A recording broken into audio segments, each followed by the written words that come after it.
Hello students, अभी जो मैंने आपको क्वेश्चन भेजा था जिसके लिए हमारा जो जूम मीटिंग है वो कनेक्ट नहीं हो पा रही थी, तो उसका सॉल्यूशन देखो। आपने सबसे पहले रिवोल्यूशन अकाउंट बनाना है। इसकी जर्नल एंट्रीज हैं। First, revaluation account debit to land and building, to provision for doubtful debts, to C's capital account. मैंने जितनी एंट्रीज हैं जिसमें रिवोल्यूशन को डेबिट करना है सबको इकट्ठा कर लिया है। यहाँ पे लैंड एंड बिल्डिंग पे 3,50,000 पे 5% का रिड्यूस करना है, तो 3,50,000 पे 5% जब हम रिड्यूस करेंगे तो 17,500 आएगा। फिर to provision for doubtful debts हमें 5% प्रोविजन क्रिएट करना है, तो 50,000 के ऊपर 5% 2,500। ये जो सीज कैपिटल है, ये जो सी को हम रेम्युनरेशन पे कर रहे हैं for doing the reconstitution of firm, तो वो 5,000 रुपये ये हैं। क्योंकि हमें एक्स्ट्रा पेमेंट करनी पड़ रही है इसलिए फर्म को लॉस हो रहा है, तो इसलिए हमने revaluation to C's capital account लिखा है। तो ये 3 एंट्रीज हो गई जिसमें रिवोल्यूशन डेबिट हो रहा है। सेकेंड एंट्री में रिवोल्यूशन क्रेडिट होगा क्योंकि एसेट्स की वैल्यू इंक्रीज हो रही है और लायबिलिटी कम हो रही है। जैसे मशीनरी है, मशीनरी को आपने अप्रिशिएट करना है, इंक्रीज करना है, 2,40,000 पे 5% 12,000। ऐसे ही मोटरसाइकिल है जो कि अप्रिशिएट हो रही थी 20,000, क्रेडिटर्स की वैल्यू डाउन हो रही थी 10,000। तीनों को एक साथ ले लिया और रिवोल्यूशन में 42,000 आ गया। इसके बाद हमने जनरल रिजर्व को ट्रांसफर करना है। जनरल रिजर्व जो कि बैलेंस शीट में गिवन है, क्योंकि आपको मैंने पहले भी बताया था कि जितने भी रिजर्व्स होंगे रिकॉन्स्टिट्यूशन फर्म में वो एज इट इज वहां नहीं जाएंगे, पार्टनर्स में डिस्ट्रीब्यूट होंगे।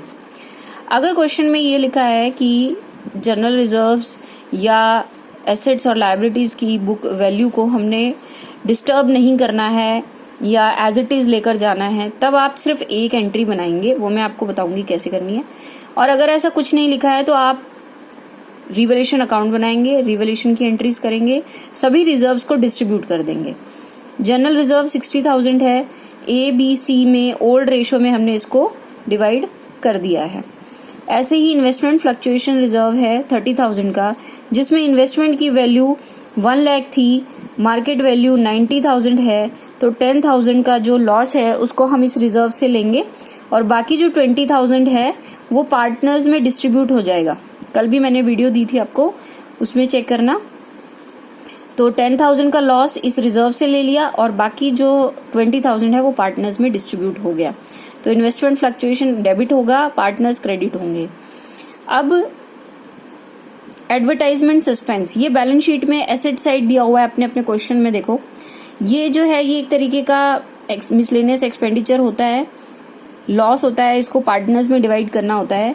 तो यहाँ पे इस केस में पार्टनर्स डेबिट होंगे क्योंकि ये लॉस है। तो A's capital account, B's capital account, C's capital account to advertisement suspense. फिर ये मैंने एंट्री की है रिवोल्यूशन के प्रॉफिट की। टोटल हमारे पास 42,000 का प्रॉफिट क्रेडिट हुआ था रिवोल्यूशन और डेबिट हुआ था 25,000। तो 42,000 में से 25,000 माइनस करेंगे तो 17,000 का प्रॉफिट बचेगा। इसको हम पार्टनर्स में डिस्ट्रीब्यूट कर देंगे ओल्ड रेशो में 8500, 5100 और 3400। फिर ये जो लास्ट एंट्री है ये गुडविल की है। इस गुडविल की एंट्री को आपने एंट्री करनी है gaining partner capital account debit to sacrificing में। आप क्वेश्चन को करके देखना, उसमें ए सैक्रिफाइस कर रहा है और बी और सी गेन कर रहे हैं। ए जो सैक्रिफाइस कर रहा है वो 5/30 कर रहा है, ये जो गेन कर रहा है ये 4/30 और ये 1/30 गेन कर रहा है। तो जो टोटल गुडविल है 3 लाख की, उसको उनके गेन और सैक्रिफाइस में डिवाइड कर दिया। बी 10,000 देगा, सी 40,000 देगा और ए को टोटल मिला के दोनों 10 ये 40 ये 50,000 ये दोनों मिलकर देंगे। तो ये हो गई आपकी जर्नल एंट्रीज। अगर इसी क्वेश्चन में ये लिखा होता कि इस तरीके की लाइन लिखी होती कि the partners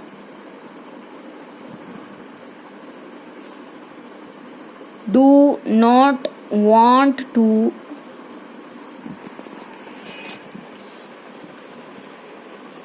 disturb reserves and assets and liabilities,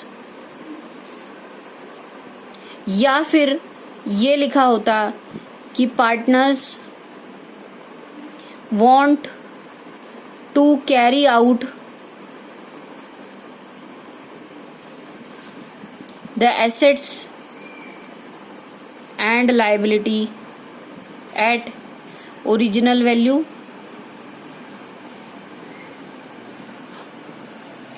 तो आप क्या करेंगे, इसी क्वेश्चन में मैं आपको बता देती हूँ, आपने क्या करना है, जितने रिजर्व्स हैं, जैसे जनरल रिजर्व था, इन्वेस्टमेंट फ्लक्चुएशन रिजर्व हमारे पास बचा था, एडवर्टाइजमेंट सस्पेंस आया था, और रिवैल्यूएशन का प्रॉफिट था, इन सबको टोटल करना है। जैसे आपका जनरल रिजर्व था टोटल 60,000 का,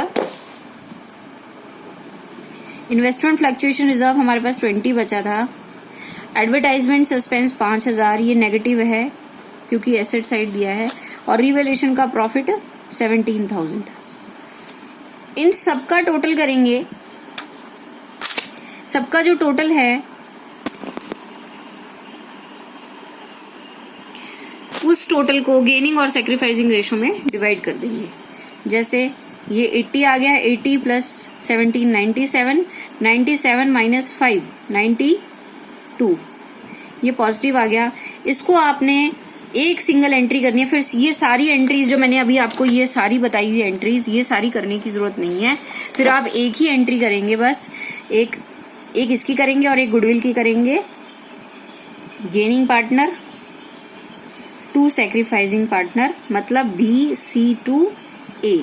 92,000 को उनके गेन और सैक्रिफाइस में डिवाइड कर देंगे, 5/30, 92,000 1/30, 92,000 4/30।